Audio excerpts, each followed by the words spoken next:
सभा के माननीय अध्यक्ष आदरणीय जीपी मिश्र जी,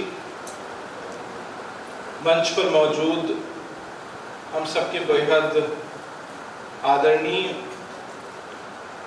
ये दोनों जो सम्मानित शिक्षक हैं आज के, आदरणीय प्रोफेसर चौथीराम यादव जी और प्रोफेसर राजेंद्र कुमार जी, ये विधिवत कभी मेरे शिक्षक नहीं रहे हैं। बहुत सारे लोग ऐसे हैं जिनके वो शिक्षक नहीं रहे, लेकिन रामविलास शर्मा ने प्रेमचंद पर लिखते हुए एक बात कही थी जिसे मैं याद करना चाहता हूं। उन्होंने प्रेमचंद को जनता का शिक्षक कहा था, रामविलास शर्मा ने। शिक्षक की जो सामान्य एक सीमित धारणा है, उसमें किसी शिक्षा केंद्र के भीतर काम करने वाला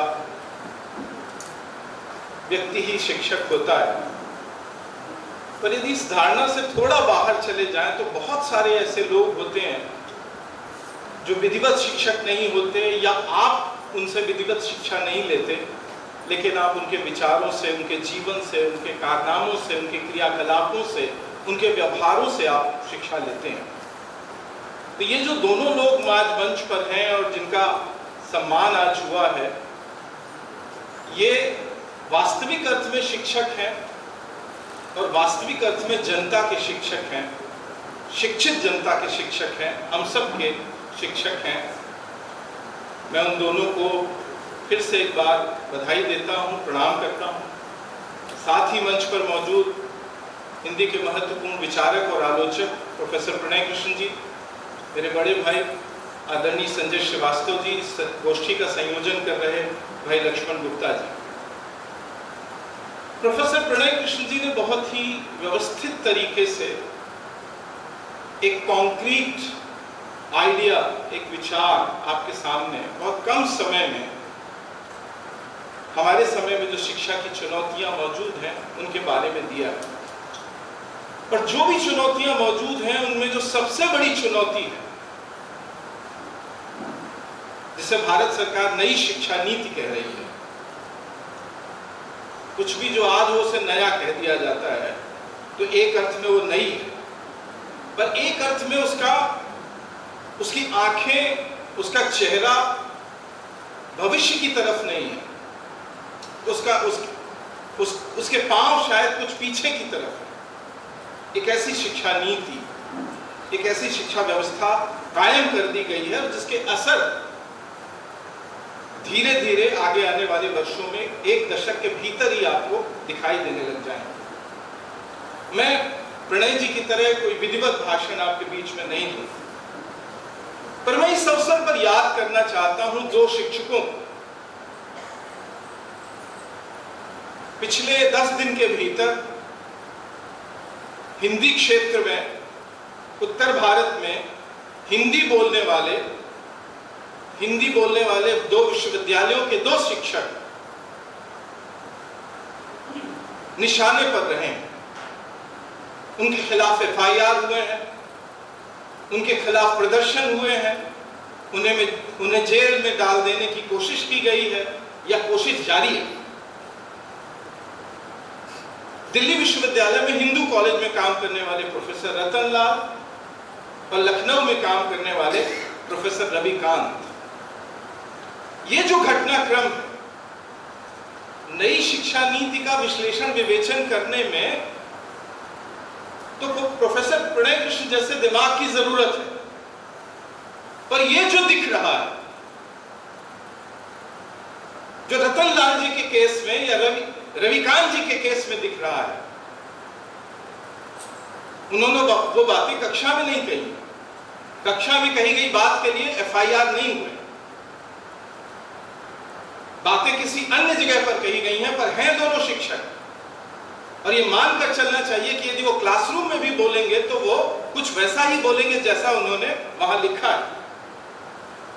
इससे आप अनुमान लगा सकते हैं कि शिक्षा पर कितना दबाव है। इतना दबाव शिक्षकों पर है जो प्रकारांतर से शिक्षा व्यवस्था पर भी है। यदि शिक्षक स्वतंत्र नहीं होगा, यदि उसे असहमति का साहस उसके भीतर पैदा नहीं होगा, वो जगह नहीं होगी जहां वो अपनी असहमति को, अपनी बात को खुलकर प्रकट कर सके, तो वो चाहे फेसबुक हो, चाहे मुक्त जगह हो, चाहे पब्लिक स्फीयर में कोई जगह हो या कोई भी जगह हो, वो क्या काम करेगा? तो ये जो दबाव है, आप उसे कोई भी नाम दीजिए, वो दबाव समूचे समाज पर है। लेकिन जो कन्फ्रंटेशन है, जो विरोध है, जो आमना सामना हो रहा है, जहां आप पिछले 8-10 वर्षों का हिसाब करके देखिए तो ज्यादातर जगहों पर आप पाएंगे कि शिक्षा क्षेत्रों में हो रहा है। जो कन्फ्रंटेशन है, जो विरोध हो रहा है, जो लड़ाई सीधी है, संस्कृति के क्षेत्र में, या जिसे प्रणय जी कह रहे थे कि कहा जा रहा है कि एक तरह का प्राचीन का पुनर्नवीनीकरण होगा। ये जो प्राचीन का पुनर्नवीनीकरण है, ये प्राचीन का पुनर्नवीनीकरण किस प्रक्रिया के माध्यम से होगा? वो प्रक्रिया धीरे धीरे इन सारे प्रकरणों में आपको धीरे धीरे दिखाई देने लग रही है। आप इसे साधारणतया अभिव्यक्ति की स्वतंत्रता कहें, आप किसी तरह से उसे समझने की कोशिश करें, पर यह दबाव समूचे समाज पर है। लेकिन सबसे ज्यादा ये उस जगह पर है जहां पढ़ने, लिखने, सोचने, विचारने की जगह है, जहां हम अपने बच्चों को पढ़ने लिखने की तमीज देते हैं, उन जगहों पर सबसे ज्यादा दबाव है। इसीलिए सबसे ज्यादा प्रेशर है। आप याद कीजिए डॉक्टर गोविंद पानसारे को, रतनलाल जी पर और रविकांत जी पर, या हमारे मित्र अविनाश पर बात करने से पहले उन पर भी एफआईआर हुई है, गुजरात पुलिस ने एफआईआर की है, वो बाकायदा शिक्षक नहीं है।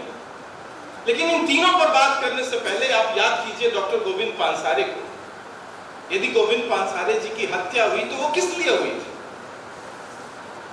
वो एक किताब लिखने या उस तरह के विचारों को लगातार मराठी में कहते रहने के लिए हुई।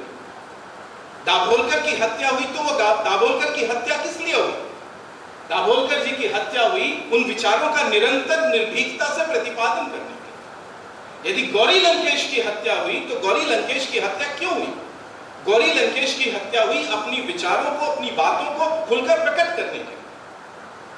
ये जो हमले हैं, चाहे वो रविकांत जी पर है, चाहे वो रतनलाल पर है, या अविनाश दास पर है, या जगह जगह पर हो रहे हैं ये हमले, ये सारे हमले एक सीरीज में है, एक प्रकार में एक दूसरे से जुड़े हुए हैं।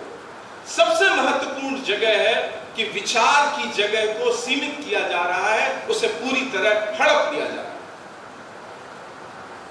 ये देश, ये मुल्क, ये समाज एक बहुत ही उदार, समावेशी और निरंतर विरुद्ध से विरुद्ध बात सुनने का आदी रहा। कबीर को लोगों ने सुना है, उनकी हत्या नहीं की। बुद्ध को सुना है लोगों ने, उनकी हत्या नहीं की। और ढेर सारे आजीवकों को, निगुंठों को, भौतिकवादियों को, नाथों को, सिद्धों को, जिन्होंने कैसी कैसी बातें कही। यही समाज है, ये जो तथाकथित प्राचीन है, उसके भीतर ही वो है कि उस सब को सुना गया है। अश्वघोष की वज्र सूची को पढ़ा है लोगों ने, स्वीकार किया है इस देश के भीतर। पर अब किसी गौरी लंकेश की, किसी दाभोलकर की, किसी पानसारे की, किसी रविकांत की, किसी रतनलाल की, किसी अविनाश दास की, या किसी की बात नहीं सुनी जाए, इतनी व्यवस्था वो कर देना चाहते। इसलिए दबाव है। तो जो सबसे बड़ा दबाव है वो विचार पर दबाव है। और चूंकि शिक्षा का सीधा संबंध विचार से, उस स्वतंत्र मन बनाने से है, इसलिए उस पर यह शिकंजा निरंतर धीरे धीरे कसा जा रहा है। शेर है दुष्यंत का, तेरा निजाम है सिलदे जबान शायर की, यह एहतियात जरूरी है इस शहर के लिए। तो दुष्यंत ने कभी किसी जमाने में यह सोचा होगा कि सिर्फ शायरों की जबान पर यह शिकंजा होगा, पर अब तो एक स्कूल टीचर की, प्राथमिक विद्यालय में काम करने वाले आदमी की, वो राम के बारे में कोई कविता पढ़ाएगा और राम के बारे में कुछ कहेगा, उस पर भी संशय। हम पिछले कई वर्षों से जानते हैं कि हमारी कक्षाएं रिकॉर्ड की जाती हैं और किन्हीं जगहों पर जाकर सुनाई जाती हैं। हम इस बात से पिछले 8-10 वर्षों से परिचित हैं। तो ये भारत ये समाज बकायदा धीरे धीरे दो हिस्सों में बांटा जा रहा है। अब कोई भी ऐसी जगह नहीं है जहां कोई तटस्थ, कोई उदासीन, कोई बीच का कोई स्पेस मौजूद नहीं है। या तो आपको इधर रहना है या तो आपको इधर रहना है।